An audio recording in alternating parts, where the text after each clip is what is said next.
ஆசீர்வாதம். வணக்கம். வணக்கம் வணக்கம் வணக்கம். கேட்கிறதா? நல்ல கேக்குது. ஆசீர்வாதம்.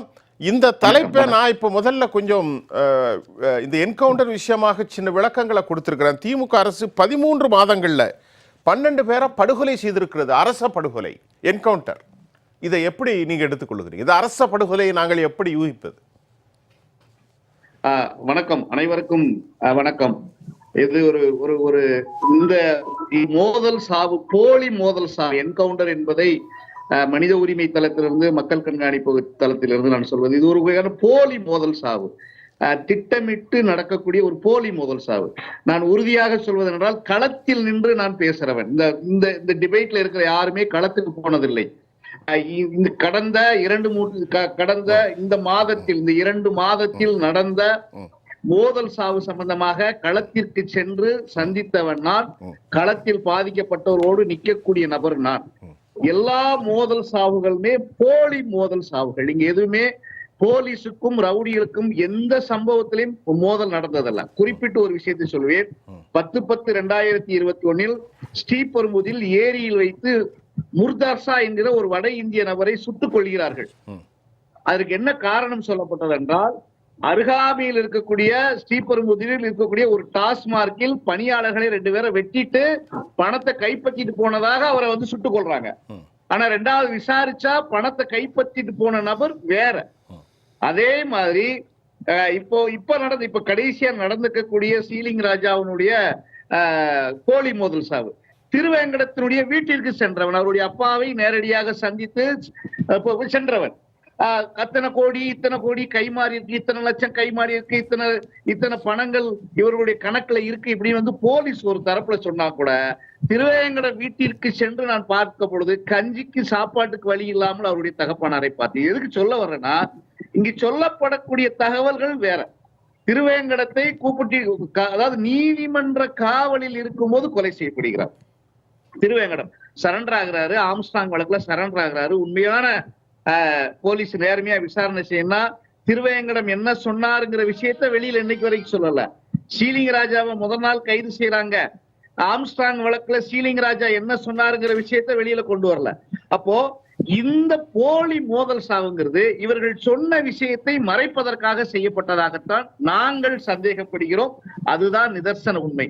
இதற்கு முன்பாக நடந்த என்கவுண்டருக்கும் கடந்த 2 மாதமாக நடக்கக்கூடிய என்கவுண்டருக்கு நிறைய வித்தியாசம் இருக்குது.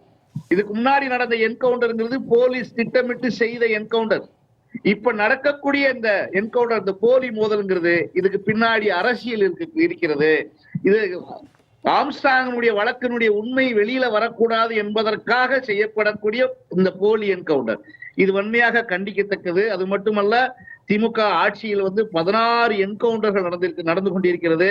இது ஒரு ஆபத்தை நோக்கி தமிழகத்தை நகர்த்தி கொண்டு செல்றார்கள். ஒரு எளிமையான எடுத்துக்காட்டு, இந்த மாதிரி காக்காத்தோப்பு பாலாஜி என்கவுண்டர் செய்த அன்னைக்கு ஒரு ஃபார்மர் டிஜிபி, பேரை சொல்லி நான் கடமைப்பட்டுள்ளேன், வெளிப்படையா சொல்கிறேன், டிஜிபி ரவி சொல்கிறார், 2016 எங்களுடைய கிட் லிஸ்டில் இருந்தார் என்று. தெரியாமல் கேட்கிறேன். இதேதான் ரவுடிகளும் சொல்றாங்க. 2015 அவனை நான் போடன்னு நினைச்சேன், தப்புஸ்தான். ஒரு டிஜிபியாக இருந்தவர் இன்னைக்கு அரசனுடைய பணத்தை, ஓய்வு பணத்தை, எங்களுடைய வரி பணத்தை வாங்கக்கூடிய ஒரு டிஜிபியா இருந்தவர் எங்களுடைய கிட் லிஸ்ட்ல இருந்தாருன்னு வெளிப்படையா சொல்றாங்க. இன்னைக்கு இருக்கக்கூடிய மாநில மனித உரிமை ஆணையம் அவர் மீது நடவடிக்கை எடுக்கல. ஒரு சட்டவிரோதமாக பேசக்கூடிய ஒரு நபர் என்ன வார்த்தையை பயன்படுத்துவாரோ, நான் போட நினைச்சேன், என்னுடைய லிஸ்ட்ல அவன் இருந்தான், அதே டோனை ஒரு டிஜிபி பயன்படுத்துறாருன்னா வளரும் சமூகம் எப்படி பார்க்கும்? இந்த கல்வி, அவர் சொல்லி கொடுத்த இந்த பாடம் இந்த இளைஞர்களுக்கு எப்படி போய் சேரும்? சினிமா படத்துல ரவுடிகளை சுடுவது போல் இருக்கக்கூடிய மனநிலையில தான் இன்னைக்கு இருக்கக்கூடிய கமிஷன் வந்திருக்கிறாரு.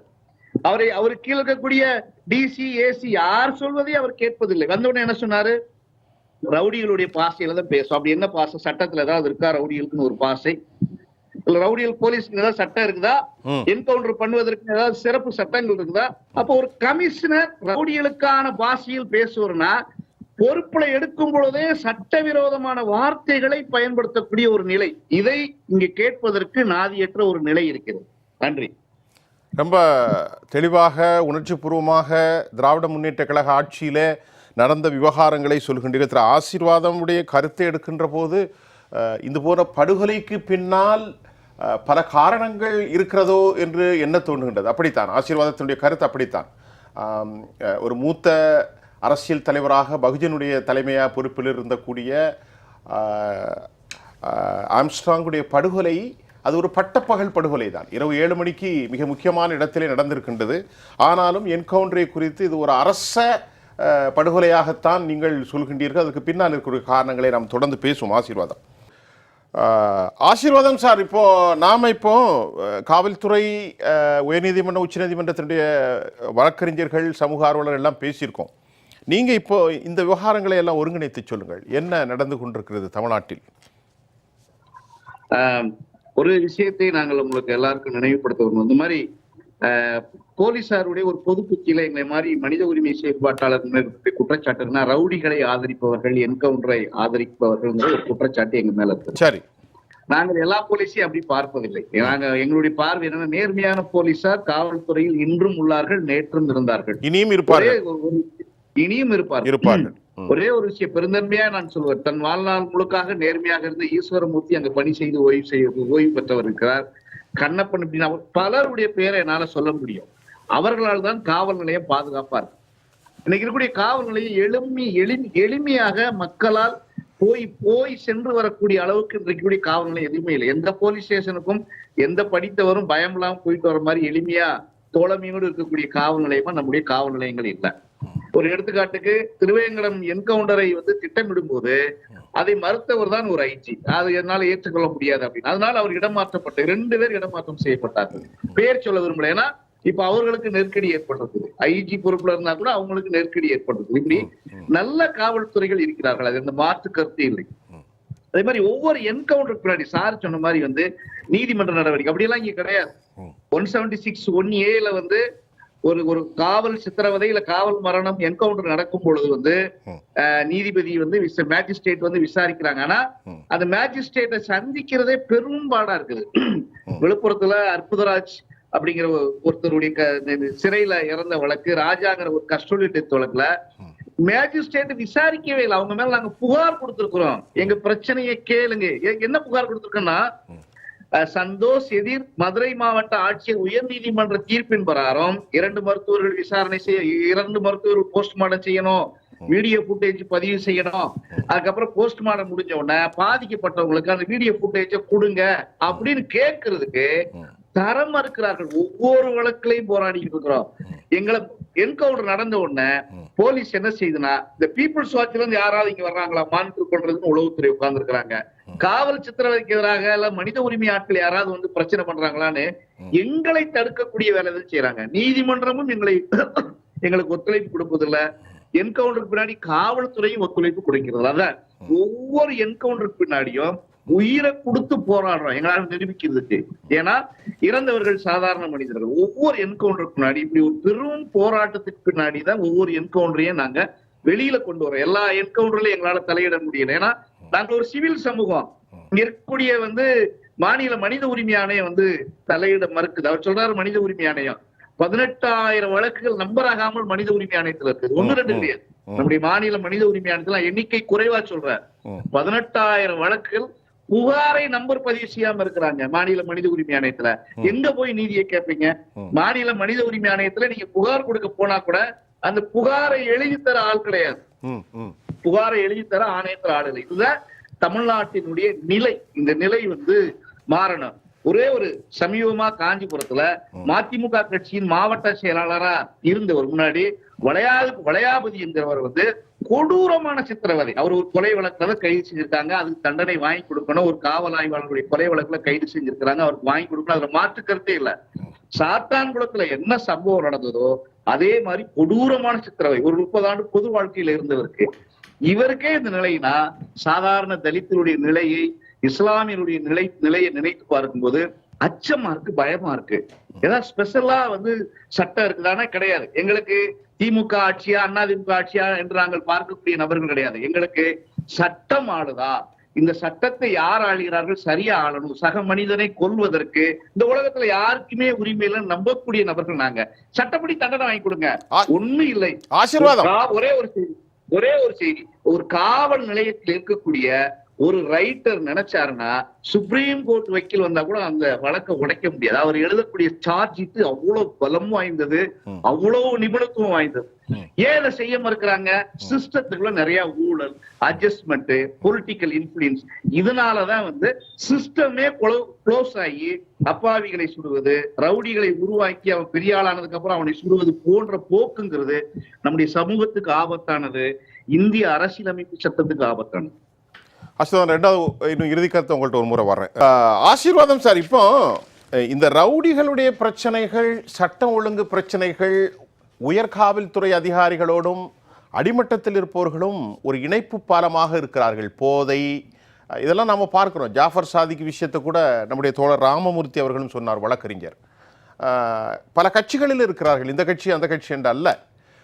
நான் உங்களிடத்திலே கேட்பது, நீங்கள் அவர்களுக்காக அல்ல, நீங்கள் ஒடுக்கப்பட்ட மக்கள், தாழ்த்தப்பட்ட சிறுபான்மையினர் மக்கள் கடும் சித்திரவதைக்கு உள்ளாக்கினாக ஒரு பாயிண்ட் நீங்கள் சொன்னீங்க. அதை தாண்டி இது போன்ற விவகாரங்களில் கூட்டுச்சதி எங்கே நடக்கிறது என்றால் சிறைக்குள் தான் நடப்பதாகவும் சொல்லப்படுகின்றது. இதெல்லாம் இணைத்து உங்களுடைய நிறைவு கருத்தை சொல்லுங்க. தமிழ்நாட்டின் இன்றைக்கு ஆபத்தான போக்கு, 13 மாதங்களில் 12 என்கவுண்டர்கள். இதை முடிவுக்கு கொண்டு வர என்ன செய்யலாம்? 2018 சென்னையில விக்னேஷ் என்கிற பையன் காவல் நிலையத்தில் அடித்து கொலை செய்யப்படுகிறான். அதை ஒட்டி ராஜசேகர் என்கிற ஒரு இளைஞன் கொரட்டூர் காவல் நிலையத்தில் அடித்து கொலை செய்யப்படுகிறான். அப்ப சட்டமன்றத்துல அவர்கள் குற்ற பின்னணி உள்ளவர்கள் என்று மாண்புமிகு முதல்வர் அவர்கள் தெரிவிக்கிறார்கள். எங்களுடைய அறிக்கையெல்லாம் பார்த்ததுக்கு அப்புறம் சட்டமன்றத்தில் தன்னுடைய வருத்தத்தை தெரிவித்தார். தவறான தகவலை காவல்துறை எங்களுக்கு சொல்லிவிட்டது. இனிமேல் தமிழ்நாட்டில் காவல் நிலைய சித்திரவதைகளோ மரணங்களோ எதுவுமே நடைபெறாது என்ற உத்தரவாதத்தை 2018 சொன்னார். அதன் பின்பு டிஜிபி அன்னைக்கு இருந்த சைலேந்திர பாபு 41 கட்டளைகள், ஒரு கைது செய்யப்படும் போது எதெல்லாம் பின்பற்றணும், ஒரு 41 கட்டளைகள் அவர் அறிவிச்சார். இதெல்லாம் காவல்துறை பின்பற்றணும்னு முதல்வர் சொன்ன விஷயத்தையும் சரி, டிஜிபி சொன்ன விஷயத்தையும் சரி தமிழ்நாடு காவல்துறை இன்னைக்கு வரைக்கும் நடைமுறைப்படுத்தல. அதுக்கப்புறம் சமீப காலமா நிறைய பேர் பாத்ரூம்ல வலிக்கு விழுந்தாங்க. நீங்க எல்லாருமே பத்திரிகையில செய்தி கேள்விப்பட்டிருப்பீங்க. என்ன காரணம்? இங்க போலீஸ் கடுமையான நடவடிக்கை எடுத்தாதான் சட்டத்தை பாதுகாக்க முடியும், குற்றத்தை குறைக்க முடியுங்கிற ஒரு பொது புத்தி இருக்குது. சரி, நீங்க சொல்வதையே ஏற்றுக்கொள்வோம். இப்ப ஒரு 200க்கு மேற்பட்டவர் வலிக்கு விழுந்தாங்க. கைய கால அடிச்சு நொறுக்கி போலீஸ் கேட்டா பாத்ரூம்ல வலிக்கிட்டாரு, ஓடும்போது கீழே விழுந்தாருன்னு ஒரு பொய்யான கதையை சொல்லிக்கிட்டே இருந்தீங்க. குற்றம் குறைந்ததா? இப்ப காவல்துறையினுடைய வன்முறை அடுத்த கட்டத்துக்கு மாறி இருக்கு. என்ன மாறி இருக்குது? இப்ப வழி கொடுக்கறதெல்லாம் இல்ல, புடிச்சதுக்கு அப்புறம் சொல்றது. 22ஆம் தேதி கோவையில ஒருத்தரை சொல்றாங்க. நான் சமீபமா இருக்கக்கூடிய செய்தியை 22ஆம் தேதி கோவையில ஒருத்தரை சொல்றாங்க. 23ஆம் தேதி சென்னையில காலையில என்கவுண்டர், மதியம் திருச்சியில ஒருத்தரை சொல்றாங்க. சுட்டு பிடிச்சதுக்கு அப்புறம் சுடுறது, அதுக்கப்புறம் ஓடும்போது சுட்டம்னு வலிக்கு விட்ட கதை மாறி இப்ப சுட்டு பிடிக்கிற கதை மாறி என்கவுண்டர் நடக்குது. குற்றங்கள் குறைந்ததா? தமிழ்நாட்டில் குற்றங்கள் குறைந்ததா? அப்படி குற்றங்கள் குறைந்ததற்கான ஏதாவது அறிகுறி இருக்கா? குற்றங்கள் அதிகமாகிக் கொண்டேதான் இருக்குது. வன்முறையால் எப்போதும் வன்முறையை தீர்க்க முடியாது. இது போன்ற காவல்துறை செய்யறதுனால என்ன நடக்குது அப்படின்னா, புலன் விசாரணையில் காவல்துறையுடைய நிபுணத்துவம் குறைஞ்சுக்கிட்டே போகுது. அவங்களுடைய அறிவியல் ரீதியான விசாரணை குறைஞ்சுக்கிட்டே போகுது. நாங்கெல்லாம் அக்கறை எடுக்கிறோம். காவல்துறை சும்மா காட்லாண்டு நம்ம சொல்றதுல ஒண்ணு வாயில பெருமை கிடையாது. நிபுணத்துவத்தோடு காவல்துறை விசாரணை செய்யணும், அறிவியல் ரீதியான விசாரணை செய்யணும். அதெல்லாம் முடியாது, நீ பாரு அப்படின்னா வன்முறை செஞ்சுதான் ஒரு உண்மையை கொண்டு வர்றதுக்கு காவல்துறை எதுக்கு? அது யார்கிட்ட கொடுத்தாலும் அந்த வேலையை செய்வாங்க. அப்ப காவல்துறைக்கு மனித உரிமை சார்ந்த கல்வியை தமிழக அரசு தொடர்ந்து கொடுக்கணும். அந்த புரிதல் வேணும். அது வெறும் பாடம் கிடையாது. எனக்கு மனித உரிமையின் மீது வாழ்வியல், சக மனுஷன் எந்த சாதிக்காரன் எந்த மதத்துக்காரன் பாதிக்கப்பட்டாலும் நாங்க ஓடி போய் நிக்கிறோம். ஏன்னா அதனுடைய வாழ்வியல். சாதி மதம் இருக்குதுல்ல, எங்க ரத்தத்தோட ஊறி இருக்குது. அந்த பாதை காவல்துறைக்கு வரணுங்கிறத எங்களை போன்ற நம்மளுடைய வேண்டுகோள். நாங்க இவ்வளவு உயிரை கொடுத்து ஒவ்வொரு வழக்குக்கு பின்னாடி எவ்வளவு ரிஸ்க் இருக்குன்னு எங்களுக்கு தெரியும், எவ்வளவு ஆபத்து இருக்குன்னு தெரியும். அதனால காவல்துறைக்கு மனித உரிமை சார்ந்த புரிதல் கல்வியை தமிழக அரசு தொடர்ந்து வழங்க வேண்டுகிற வேண்டுகோளை வைக்கும். ஆசீர்வாதம், ரொம்ப உங்களுடைய கருத்துக்களுக்கு ரொம்ப நன்றி.